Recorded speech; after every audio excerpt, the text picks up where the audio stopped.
Hey, how's it going? Mike here with the Usagi Podjimbo podcast. Welcome back to another episode. Hope you guys enjoyed the last one. In this one, we are looking at Samurai Part 7 and Part 8 to end the Samurai story. Finally, we're getting through it.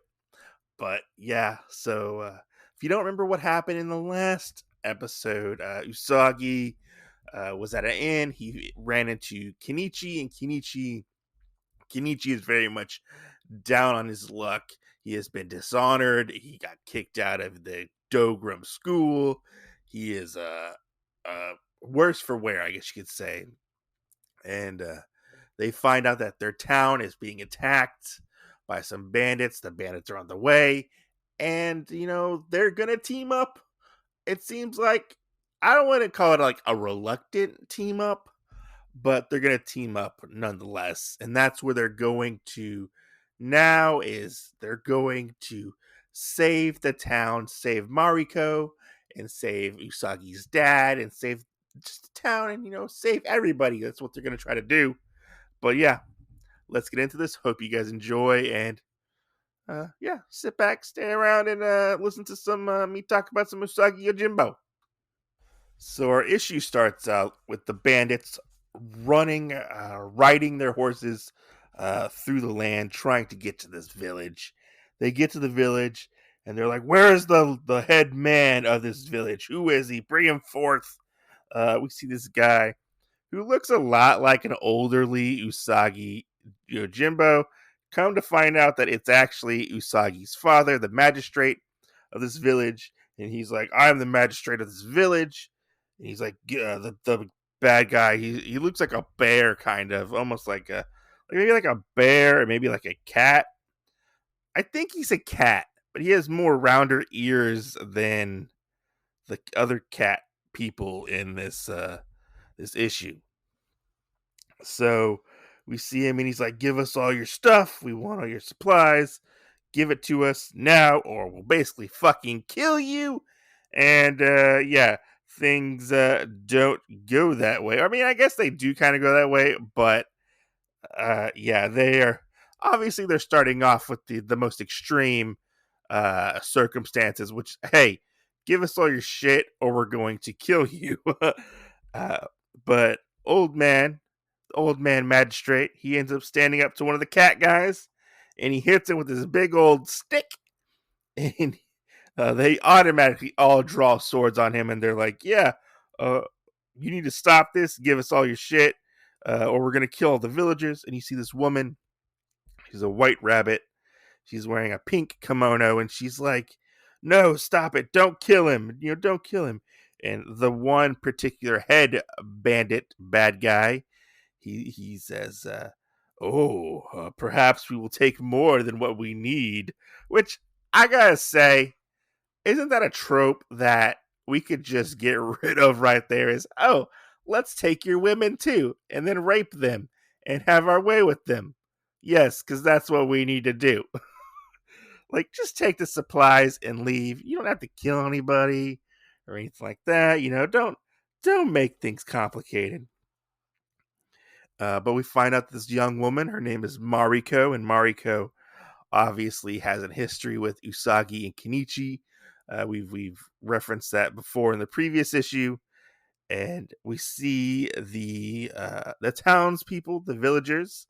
They're loading up all the supplies onto the cart, and you see that they're holding Usagi's dad hostage, and they're like, "Hey, no sudden moves, old man."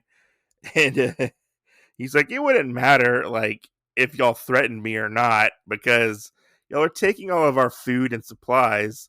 So what's the difference between me fighting back and me not fighting back? Like, regardless, I'm gonna die anyways because I have no food and I'm starving." And yeah, so it looks like things aren't gonna go very good for old Usagi's dad. Which, we haven't gotten Usagi's dad's name. Is he just Usagi's dad, or the magistrate? Like, we don't even get a name for him. We get a name for Mariko, but I guess maybe Usagi's dad is not more important enough to get himself a name. But we get this cool scene where they're getting ready to leave. The villagers are not the villagers, the bandits are getting ready to leave because they got all what they want. They got Mariko, and this the main bad guy. He's like, "Oh yeah, we got what we wanted." Very much a creeper. Cancel this cat guy. Cancel him right now. He's obviously a bad dude.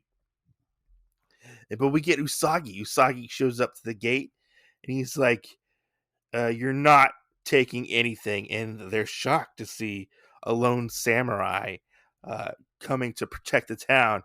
He's like, one samurai against many." The bad guy says, "Oh, you can't defeat us." And Mariko obviously notices Usagi, and she's like, "Wait, like, no, don't do this, Usagi. Don't do this." But it was all a distraction. A distraction because we get this cool scene where you see these arrows fly out of nowhere, and the arrows go through the one of the cat guys, and they're like, "Oh, blah, blah, all these arrows going through." We find out Kenichi is he snuck around through the side, is on top of a building, and we see him firing arrows. He's like, "Oh yeah," they were all concentrated on Usagi, and you know, I happen to find like conveniently, I found a set of bow and arrow, and I'm good. Okay, I'm good. I'm gonna save the day. Which I gotta say, is there like a coloring error in my book? I wonder, because Kenichi is a brown like rabbit, and his legs are white, and his feet are white. Shouldn't his legs and feet be the same color as like the top half of him? Is that a coloring error? I want to know that because I am reading the colored version. But yeah, that's interesting, and to see. I, I guess I must have missed that before, but yeah, he saved the day by shooting arrows into the crowd of bandits. And this is where Usagi's dad is like, "Yeah, come on, take him by surprise. Let's get him." And Usagi reunites with his dad, which is cool. It's cool to see Usagi and his dad fighting side by side, killing all the bandits and protecting their town. And the main bad guy, he's like, "Yeah, let's get out of here, girl." I guess all he cares about now is the girl.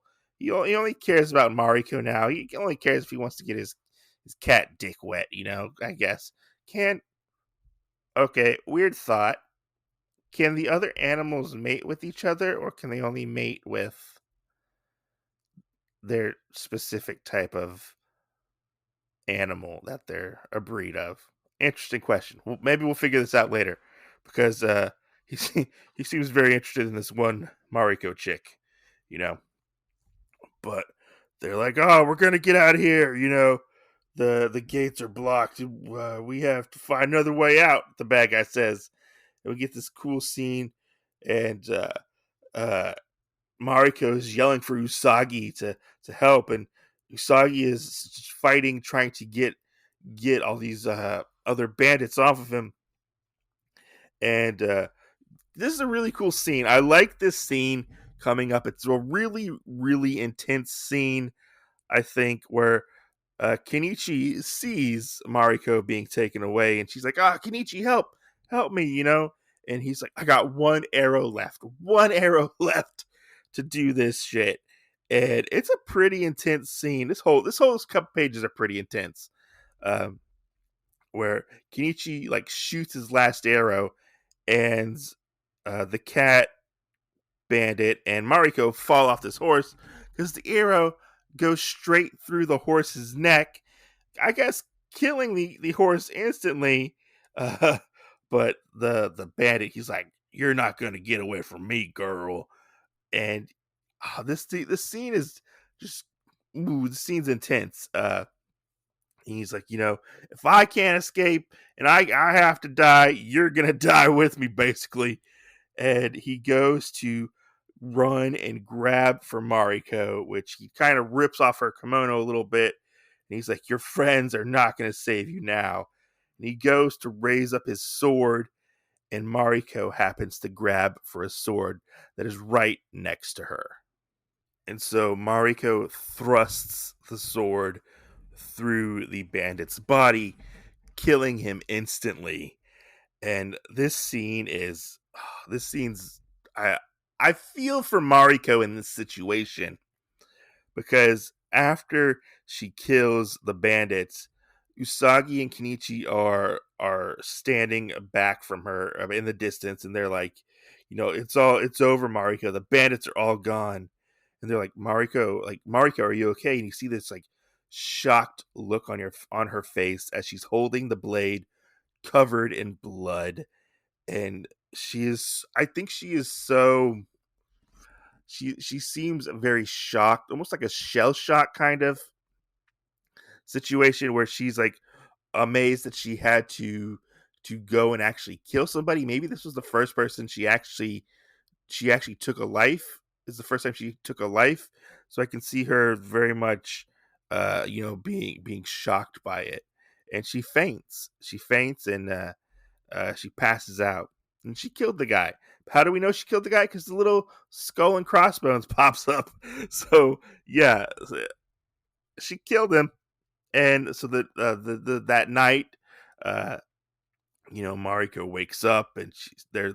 Kenichi and Usagi are very happy to see that she's recovered, and Mariko happens to say thank you, and they're having some tea. It looks like tea and rice. They're eating some food, and Mariko says, that was quite an ordeal. Thank you for helping. It's been such a long time since we've seen each other. It's been such a long time, she says. I remember we used to be so close. We were friends. What are your? Then she asks, like, what are your plans after this? What are you gonna do? Uh, and Usagi says that I'm gonna stay with my dad for a few weeks, and he's gonna go and off and serve Lord Mifune. And Mariko is very kind of shocked and taken back by this, and she had hoped that both of them would stay in the town, and their skills would be put to good use. Obviously, it seems like Usagi and Mariko have a connection, and there's some kind of like three-way, almost like love triangle between Kenichi, Usagi, and Mariko, like a love rivalry type of thing. And Usagi kind of makes this weird face, and then Mariko asks, Kenichi, what are you gonna do? Are you gonna go off to serve Lord Mifune? And he's like, no, I'm not gonna go serve Lord Mifune. So we find out that Kenichi is actually going to be staying in the village because he has no real place to go because he has been dishonored and kicked out of his school and stuff. So yeah, he's not going to go anywhere. And uh, to the dismay of Usagi, uh, he seems a little perturbed by this when we get back in the present day for sure. Because Usagi has like an upset look on his face. He's like kind of mad. He's like, "Yeah, he stayed, and I went to go serve under Lord Mifune's, uh, you know, under Lord Mifune as his bodyguard, And he's like, the war continued on, and he starts talking and whatnot. And Gen's like, no, I don't care about the war. Tell me what happened to Mariko, because he wants to know what happened to Mariko, because he is invested in this story. Gen is, and Usagi basically tells him, she ended up marrying Kenichi, and they had a son named Jotaro. And Gen's like, women, innkeeper, bring me another bottle of sake, and then I think Usagi says make it 2 bottles of sake, and that's where our issue ends. A little bittersweet, I would say, in this issue, or not this issue, this part of the issue. I think it's a little bittersweet because Usagi doesn't get the girl, and Mariko ends up with Kenichi, which I hope they had a good life. We hear that they had a kid. Maybe it was a happy marriage. We don't know. Maybe we'll see them again. But it's a little sad to see that Usagi did not get the girl, and he didn't get his like happy ending at this point. He didn't have like that ray of sunshine of having somebody in his life like that. A little sad. excuse me, to see that. But, hey, that's how life is. That's how the cookie crumbles, The hero doesn't always get the girl, which is more of a real life thing, that's in this, and you don't always get the girl, but this part was really cool. It was cool to see Usagi and Kenichi working together, putting aside their differences to go and help people. And it was a brutal issue. It was a brutal part of this issue, and we'll get to the last part of this, which is Samurai Part 8, which I that one's even more brutal than this one. But yeah, I mean, yeah, this one definitely, from the last part into this, it dovetails pretty nicely, and it comes together and makes one like sort of complete story almost. Which when you read them, the last part in this back to back, it's really well done, and the action was really good. I'm still curious about that coloring on the feet. I wonder if he's like half of him is like white for Kenichi. That's kind of funny to notice. Maybe it was a coloring mistake. I don't know. Maybe he wanted to make him white on the bottom half because he didn't want him to blend in with like the rooftop, which was like a little brownish color. But who knows? Yeah, but yeah, this is fun. And moving on to Samurai Part 8, the end of the Samurai Saga. Hey guys, how's it going? I just want to let you guys know, sorry for the shortness of this podcast episode. I didn't have time to record Samurai Part 8, but I wanted to get an episode out for you guys this week. Sorry for the inconvenience, but Samurai Part 8 will be out at the end of this week. And sorry I had to cut it in half, but I didn't really have time to record that part 'cause life got in the way. But thank you for listening. Hope you guys enjoyed. And yeah, catch you guys on the next episode.